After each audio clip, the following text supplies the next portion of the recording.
ఎలాంటి పప్పులు నానబెట్టకుండా పిండి రుబ్బాల్సిన పని లేకుండా మార్నింగ్ టైంలో ఇన్స్టెంట్గా బ్రేక్ఫాస్ట్ కోసం అయితే ఈ దోశలు అయితే ప్రిపేర్ చేసుకోండి. ముందుగా ఒక బౌల్ తీసుకొని దొడ్డు రవ్వ అయితే వేసుకోవాలండి. ఒక కప్పు దొడ్డు రవ్వ వేస్తున్నాను. అంటే ఇది గోధుమ రవ్వ అంటారు కదండి, అది ఒక కప్పు గోధుమ రవ్వ అయితే వేస్తున్నాను నేను. ఒక కప్పు గోధుమ రవ్వకి ఒక కప్పు పెరుగు అయితే వేస్తున్నానండి. ఈ ఒక కప్పు గోధుమ రవ్వతో ఒక 4 దోశలు అయితే అవుతాయండి.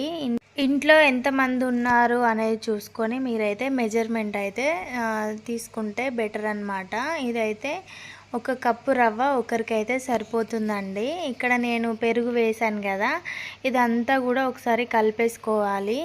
తర్వాత సేమ్ ఇంతకుముందు పెరుగు వేసాం కదా, సేమ్ అదే కప్తో కొన్ని వాటర్ అయితే వేసుకోవాలండి. ఇప్పుడు ఇదంతా ఒకసారి కలిపేసుకోవాలి.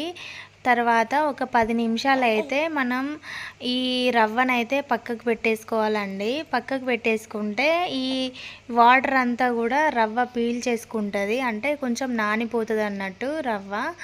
దాని తర్వాత ప్రాసెస్ అయితే చూపిస్తాను. కలిపేసుకొని ఇంకా మూత పెట్టేసుకొని పక్కకు పెట్టేసుకుంటున్నాను. ఈలోపు చట్నీ ప్రిపరేషన్ అయితే చూపిస్తానండి. నేను ఈ దోశల్లోకి అయితే టమాటో చట్నీ చేస్తున్నాను. సో టమాటో చట్నీ అయితే చాలా టేస్టీగా ఉంటుంది దోశల్లోకి. ఈ దోశల్లోకి అయితే టమాటో చట్నీ చాలా బాగుంటుంది కాంబినేషన్. ఒకసారి అయితే ఇలా ట్రై చేసి చూడండి. చట్నీ కోసం 5 టమాటోలు, అలాగే పచ్చిమిర్చి, కొంచెం పుదీనా నేను కట్ చేసి అయితే ఆయిల్లో వేసేసుకొని ఫ్రై చేస్తున్నాను. టమాటో ముక్కలు తొందరగా మగ్గాలంటే ఇవి ఫ్రై అయ్యే టైంలోనే కొంచెం సాల్ట్ అయితే వేసి ఫ్రై చేసుకోవాలండి.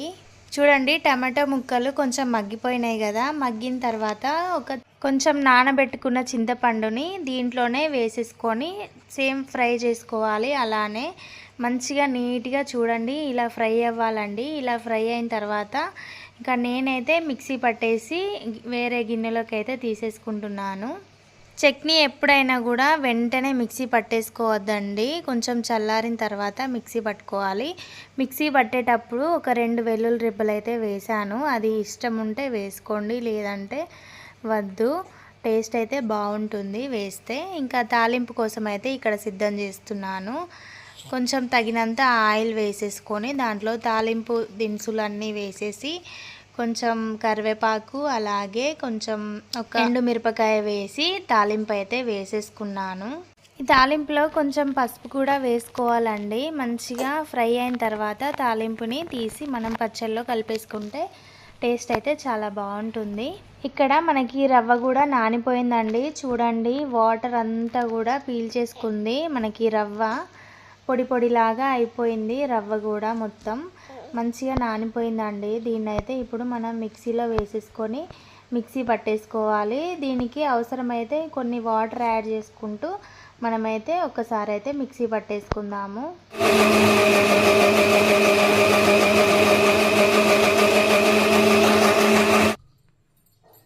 మిక్సీ పట్టేసుకున్నాను. ఇప్పుడు దీన్ని అయితే వేరే గిన్నెలోకి అయితే ట్రాన్స్ఫర్ చేసుకుంటున్నాను. ఇంకా మనమైతే దోశలు వేసుకోవడానికి అయితే పిండి రెడీ అయిపోయిందండి. దీంట్లోకి కొంచెం తగినంత సాల్ట్ వేసుకుంటే మనం డైరెక్ట్ ఇంకా దోశ అయితే వేసుకోవచ్చు.